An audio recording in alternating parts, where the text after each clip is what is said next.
बहकी सभी जुबां है, हम हैं हजारों में, अब की कमी जरा है।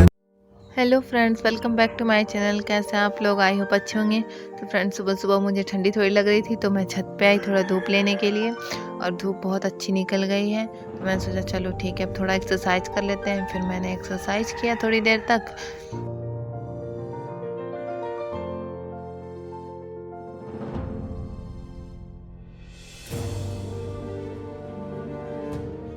एक्सरसाइज करने के बाद मैं आई थी छत पे, तो मैंने मुर्गी को खोल दिया और ये हम निकल गए। दोनों दरबे में रहते हैं ना, तो इन दोनों को खोलना पड़ा। उसके बाद फिर मैं नीचे आई, नीचे आके ब्रश व्रश किया, ब्रश करके फिर आज मैं दूध और अंडा खा रही थी सुबह सुबह। ये देसी अंडे हैं। देसी अंडे की जर्दी हमेशा पीली होती है, एकदम डार्क कलर की होती है, और जो बाकी अंडे होते हैं उनकी ज़्यादा डार्क नहीं होती है, वो बस लाइट ही रहती है। खाने के बाद फिर मैं पढ़ने बैठी, और आज टाइम टेबल में था हिस्ट्री और सोशियोलॉजी। तो मैंने सबसे पहले हिस्ट्री पढ़ा, तो इसके लिए मैंने एनसीईआरटी वाली बुक से पढ़ा हिस्ट्री। पहले उसका रिवीजन किया, मतलब रिवीजन नहीं, वैसे नेक्स्ट चैप्टर को पढ़ा।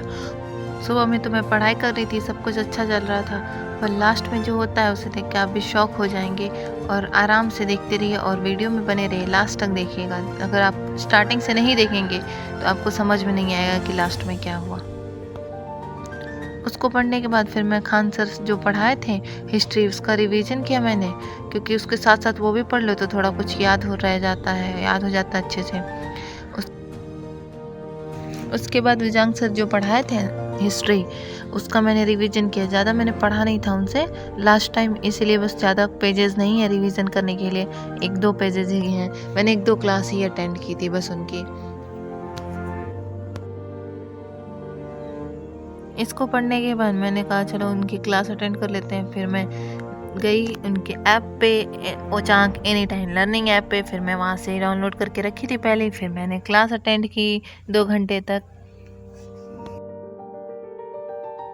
क्लास करने के बाद मैं थक गई थी, तो सोचा मैंने चलो बिस्तर पे बैठ के पढ़ते। फिर मैं बिस्तर पे बैठी आराम से, उस पे बैठ के आराम से पढ़ा मैंने सोशियोलॉजी। और सोशियोलॉजी की भी मैंने क्लास की थी यूट्यूब से। मुझे कुछ कुछ नहीं समझ आ रहा था बुक से, तो मैंने यूट्यूब से सर्च किया, तो एक मैम है अदिति मैम, उनसे ही किया था क्लास। फिर उसके बाद से मैंने न्यूज़पेपर पढ़ा यूट्यूब से, दीपक यादव एजुकेशन से। उसके बाद न्यूज़पेपर यूट्यूब से पढ़ने के बाद फिर मैं न्यूज़पेपर डाउनलोड की थी, फिर उसको मैंने फ़ोन में PDF से पढ़ा।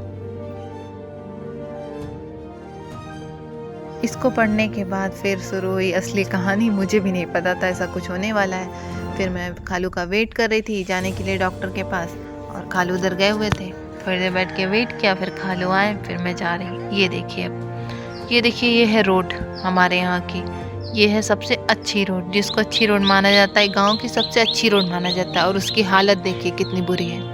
आप देख सकते हैं कितनी अच्छी रोड है कि यहाँ चलने लायक नहीं है, इतनी बुरी कंडीशन में। ये देख रहे हैं ना, इसको देखिए, एकदम गौर से देखिए। थोड़ी थोड़ी दूर पे इतने गड्ढे, इतने टूटे फूटे हैं। अक्सर यहाँ पे एक्सीडेंट होते रहते हैं, लोग गिरते रहते हैं। एक बार मैं ही गिर गई थी यहाँ पे।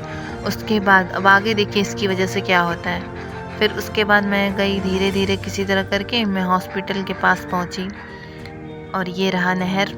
यहाँ से जाते हैं फिर हॉस्पिटल के पास। यहाँ भी सड़कें देखिए, आप देख सकते हैं। फिर मैं हॉस्पिटल के पास पहुँच गई। उसके बाद डॉक्टर को दिखाया। डॉक्टर के यहाँ इतनी भीड़, एक डॉक्टर सारे मरीजों को देखते हैं, सारे पेशेंट को। फिर यहाँ पे लगा 1 घंटा डॉक्टर को दिखाने के बाद। फिर मैं ब्लॉक पे गई, ब्लॉक पे कुछ काम थे। उसके बाद फिर मैं मार्केट गई, और मार्केट से वापस लौटते लौटते एकदम शाम हो गई। आप देख सकते हैं कि सूरज ढलने वाला है। अब आगे क्या होने वाला था ये हमको भी नहीं पता था। हम तो आराम से हम लोग चल रहे थे, और लास्ट में ऐसा हो ही गया। देखिए, हमारी गाड़ी पंचर हो गई, और हम लोगों को आधे दूर से पैदल आना पड़ा, क्योंकि उस रास्ते की वजह से ये सब कुछ हुआ। वो रास्ता इतना ख़राब था, इतना ख़राब था कि इस बाइक को पंचर